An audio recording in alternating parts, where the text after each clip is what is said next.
What's up, everybody? Kel Casanova. I'm back with another video. And it's been a while since I've done a car vlog or a joyride episode, but I need to speak on this because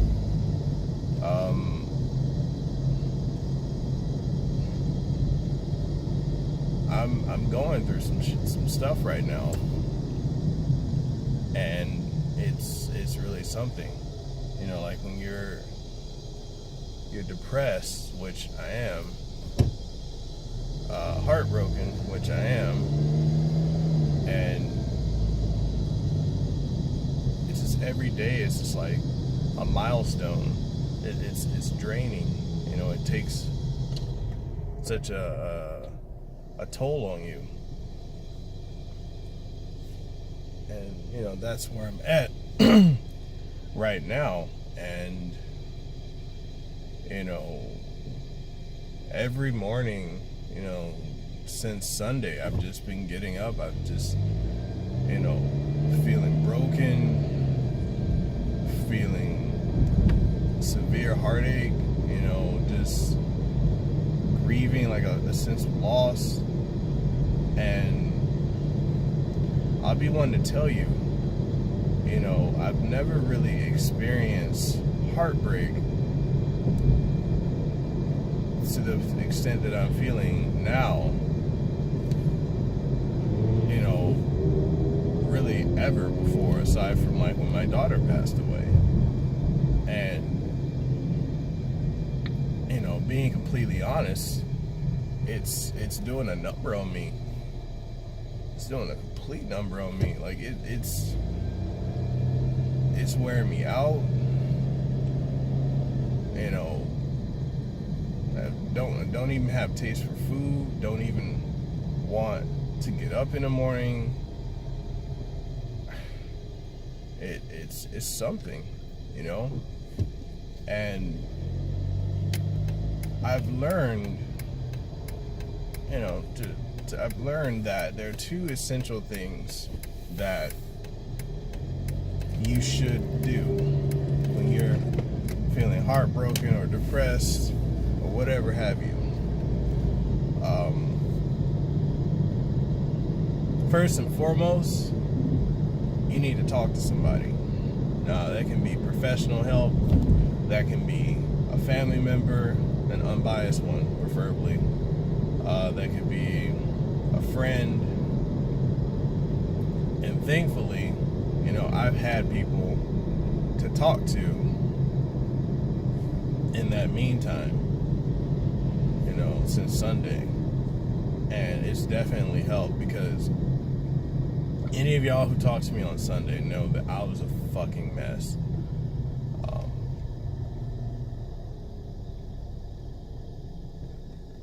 I was so broken, it wasn't even funny. I don't even cry, honestly, but I was broken. I was in tears. I felt absolutely devastated, and it was an overwhelming feeling for me, and it's one that I don't experience a whole lot.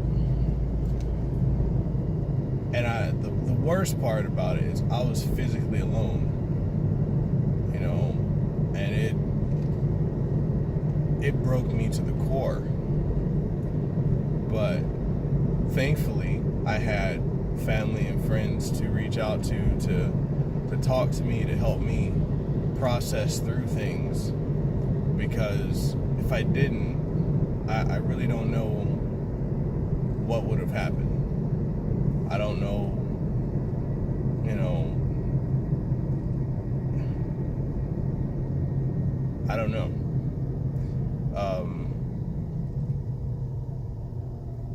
Now,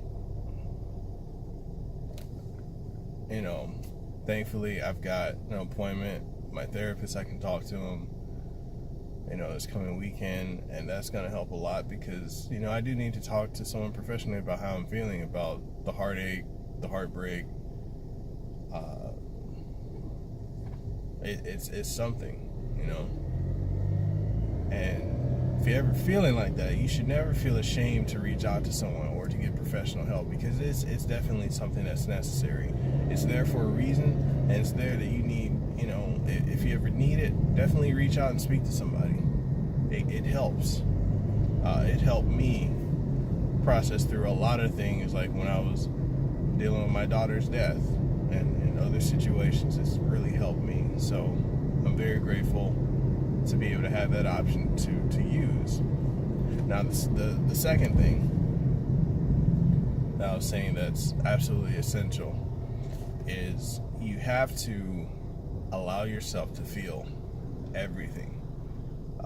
You can't block it out, and you gotta let your body grieve. Like just go through the motions.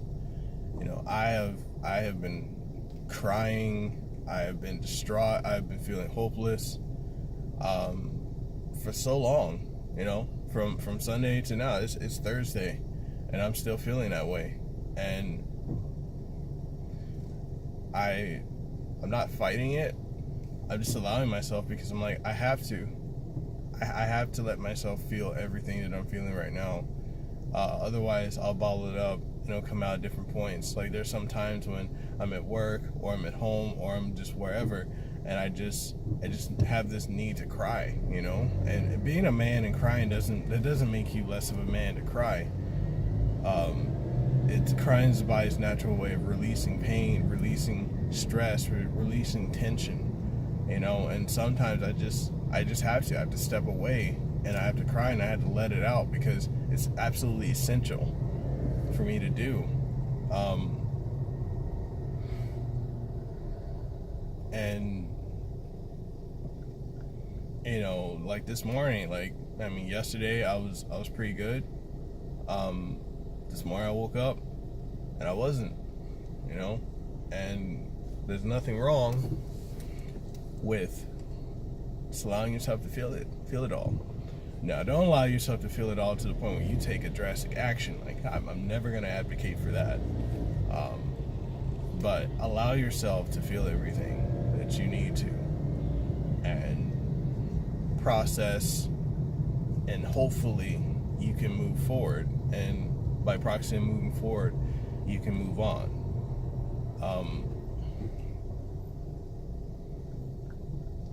So for me, I was very heavily, you know, emotionally invested in someone. And, you know, honestly, maybe it's not a two-way conduit or a two-way street, but I've had to allow myself to just accept it. You know, it's whatever was isn't anymore, probably never will be, and to just let it go and move on. And you know, one of the things that I'm experiencing now is the anger of it, because there was a comment made about how I am, you know, the nature of my character. Like, anyone who knows me knows that I'll give the shirt off my back for someone. I'll do anything to help people.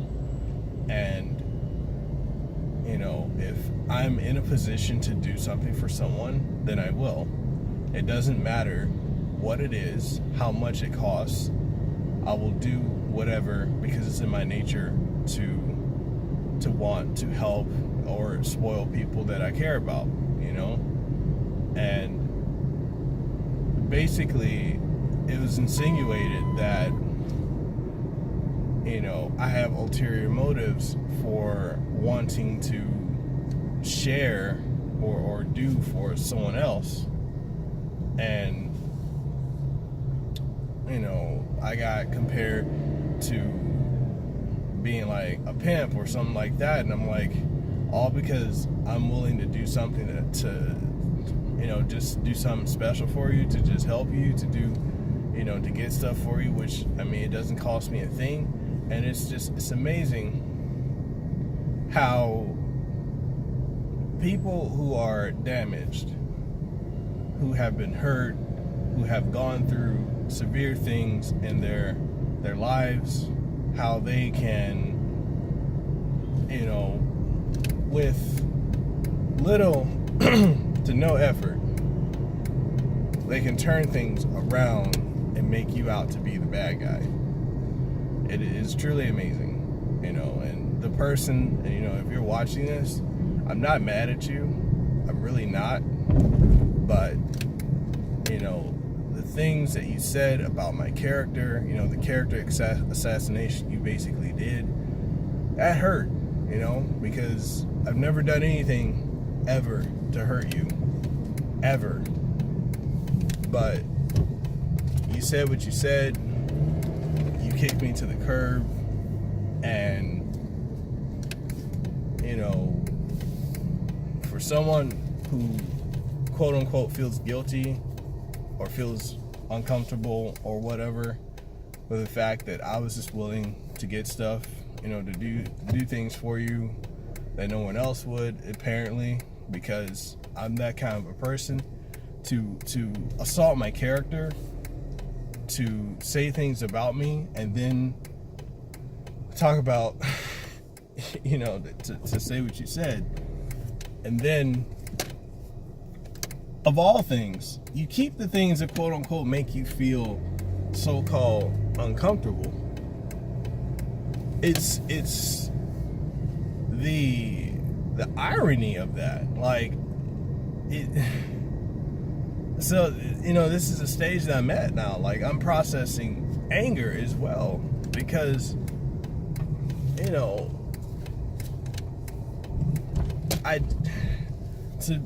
to have my character attacked, it's just something, I'm like, wow, we really went there, and I didn't do anything to you. I sat there and I've talked to you. I've been there for you when you have gone through, processing your emotions and saying how you felt about stuff and things that you can't even tell your own family. Your family doesn't even know about you, and things that I know about you that probably no one else knows, and yet you have the audacity to attack my character, to accuse me of things. I don't even know if it's because of your dad or what, but it's something. It's truly something. And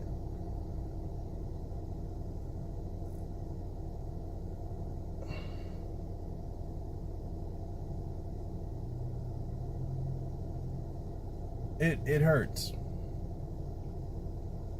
but it's to be expected. A lot of things that I'm going through where I'm processing and thinking, was a lot of what happened over this weekend, Friday and Saturday, was that fake? Was it real? Was I being played? I don't know. I really don't know. I can't even fathom what it was. I don't know what's real and not, because what happened Sunday just seems so bizarre, so out of the blue. But, you're not trying to talk to me. You assassinated my character and played victim. Whatever I got for you, you've kept, that quote unquote made you uncomfortable, that I got for you, but you've kept it. You're posting up about it. You're posting pictures of yourself in it. And it's like, you know what? If I was just a cash cow, then just be straight up about it. But if not, all right. It is what it is. I know I'm not going to get that closure that I'm seeking, but the pain is real nonetheless. And working through pain is just not, it's not an easy thing. It's not,